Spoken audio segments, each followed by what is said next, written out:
Itu perlu pemerintah perlu otokritik. Saya selama ini dikritik tidak pernah habis. Dan yang paling menarik adalah di Cirebon ada orang yang marah sama saya. Jalan di Cirebon gorek, gubernurna lain bapak aing tapi bapak tere. Saya katakan jadi gubernur baru 2 bulan.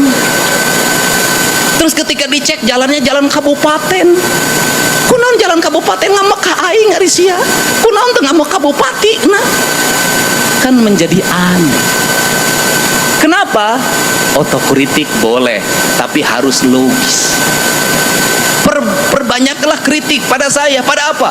Gubernur banyak menghamur-hamurkan uang, gubernur banyak jalan-jalan ke luar negeri, gubernur lebih banyak menghabiskan kegiatan di Jakarta, di mana-mana. Gubernur tidak ngurus yang sakit, gubernur tidak ngurus sungai yang kotor, gubernur tidak ngurus tawuran, gubernur tidak ngurus anak mabok, gubernur tidak ngurus anak yang setiap hari minum minuman keras, gubernur tidak ngurus anak yang tidurnya rata-rata jam 4 karena setiap malam nonton game online Mobile Legend.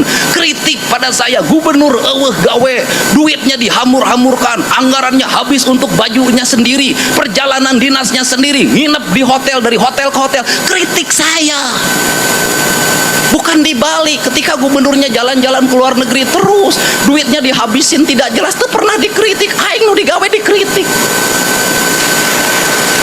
Kenapa saya keras menghadapi? Karena tidak objektif, Pak. Anggaran saya sudah diturunkan, apapun saya iritkan, mobil saya cukup 3, bensin kadang bayar sendiri. Kenapa? Saya ingin berbuat yang terbaik pada rakyat Jawa Barat, bukan sekedar politik. Ini cita-cita saya sejak lahir. Sebagai sewesi-wisi bagi seket-selet pajajaran, aing hayang ningali Sunda nanjer di lemburna sorangan. Beda. Maka itu sekda berapa kali ngomong kepada saya tidak punya rasa takut apa-apa. Saya tidak berpikir ke depan jadi apa. Saya tidak berpikir apakah saya populer atau tidak. Saya tidak berpikir apakah saya punya elektoral atau tidak. Tidak penting bagi saya. Bahkan saya tidak berpikir tentang keselamatan nyawa saya. Saya hanya berpikir sebagai titah prajurit Siliwangi, saya ingin memperlihatkan di tanah Sunda ada pemimpin yang membela kepentingan rakyat. Jadi ideologi, Pak. Karena ideologi saya tidak takut. Kenapa? Karena ini harus kita lakukan. Perubahan harus kita lakukan lama. Kita ini habis pada seminar, pada perencanaan, pada kajian. Silahkan dicek di Provinsi Jawa Barat dalam 5 tahun sabaraha ribu kajian. Wah.